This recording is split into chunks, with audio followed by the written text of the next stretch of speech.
श्री जी महाराज ने परमहंसों के आगे बड़ी करुणा से एक रहस्यमय बात कही। श्री जी महाराज ने कहा, हमें वासुदेव महात्म्य नामक ग्रंथ अत्यंत प्रिय है, क्योंकि उस ग्रंथ में यह विस्तार से बताया गया है कि भगवान के भक्त को भगवान का भजन किस रीति से करना चाहिए। भगवान के भक्त दो प्रकार के होते हैं। एक तो ऐसा जो भगवान में सच्ची श्रद्धा रखता है, परंतु अभी देहात्म बुद्धि से भगवान का भजन करता है। दूसरा प्रकार का भक्त वह होता है जो जागृत, स्वप्न और सुषुप्ति, इन तीनों अवस्थाओं से और स्थूल, सूक्ष्म व कारण, इन तीनों शरीरों से परे अपने स्वरूप को शुद्ध चैतन्य स्वरूप मानता है।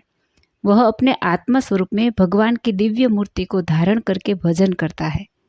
जब वह साधक इस स्थिति में पहुंच जाता है तो उसे अपने भीतर जो चैतन्य प्रकाश है उसमें भगवान की मूर्ति अत्यंत तेजस्वी और प्रकट रूप में दिखाई देती है।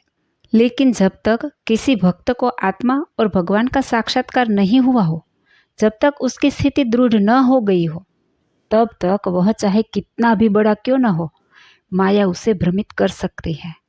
भगवान शंकर को उस परम स्थिति में न होने के कारण कलंक लगे। विष्णु जी ने मोहिनी रूप धारण किया तो शंकर जी भी उस सौंदर्य में मोहित हो गए। ब्रह्मा जी को उस दिव्य स्थिति में न होने के कारण कलंक लगे तो वे अपनी ही सृष्टि की पुत्री सरस्वती को देखकर मोह में पड़ गए, क्योंकि आत्मबोध न होने पर संबंध की मर्यादा भी भूल सकती है। नारद जी उस स्थिति में न होने के कारण उन्हें विवाह की इच्छा हुई। एक दिन नारद जी को ऐसा विचार आया कि मैं सुंदर बन जाऊं और राजकुमारी से विवाह करूं। इंद्र और चंद्र को भी ऐसी स्थिति में न होने के कारण कलंक लगे। इंद्र को गौतम ऋषि की पत्नी अहल्या पर दृष्टि डालने का दोष लगा और चंद्र को तारा हरण का कलंक मिला। यहाँ तक कि परीक्षित राजा भी भक्त थे, लेकिन जब रास क्रीड़ा की कथा सुनी तो उन्हें श्री कृष्ण भगवान में संदेह हुआ। परंतु सुखदेव जी में यदि वह परम अवस्था थी, इसीलिए उन्हें कोई संदेह नहीं हुआ।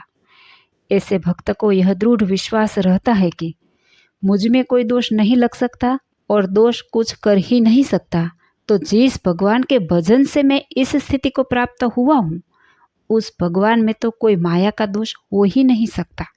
वह ऐसा निश्चय पूर्वक मानता है। ऐसे उत्तम भक्त की वृत्ति जब भगवान में स्थिर होती है, तब उसकी वृत्ति दो भागों में बंट जाती है। एक भाग भगवान के दिव्य स्वरूप में प्रेम पूर्वक स्थिर रहता है, दूसरा भाग अपने स्वरूप में रहकर भगवान का भजन करता है। इस प्रकार भगवान का भजन करते करते उसकी वृत्ति सभी बाह्य विकारों और दोषों को मिटा देती है। फिर वह भक्त ऐसा बन जाता है जिसकी वृत्ति भगवान के अखंड रूप में रमण करती रहती है। परंतु यदि कोई थोड़ी देर भजन करे और थोड़ी देर सांसारिक चेष्टाओं में लगे तो उसमें ऐसी स्थिति नहीं आती। जैसे किसी स्थान पर जल का घड़ा एक दिन ले जाकर डाल दिया जाए, फिर दूसरे दिन जाकर फिर डाले, तो वह स्थान कभी भी पानी से भरता नहीं है, क्योंकि पहले दिन का जल सूख गया होता है। पर यदि एक छोटी सी धारा लगातार बहती रहे तो एक दिन वह बड़ा स्थान भी जल से भर जाता है। उसी प्रकार यदि मनुष्य चलते फिरते, खाते पीते, शुभ अशुभ सब क्रियाओं में भी लगातार भगवान में वृत्ति रखे तो धीरे धीरे वह अखंड भजन की अवस्था को प्राप्त कर लेता है। और जब उस प्रकार भजन होता है तब एक दिन वह अवस्था प्राप्त होती है जिसमें भगवान की मूर्ति उसके चैतन्य रूपों में स्पष्ट और दिव्य रूप से प्रकट हो जाती है। जय श्री स्वामीनारायण।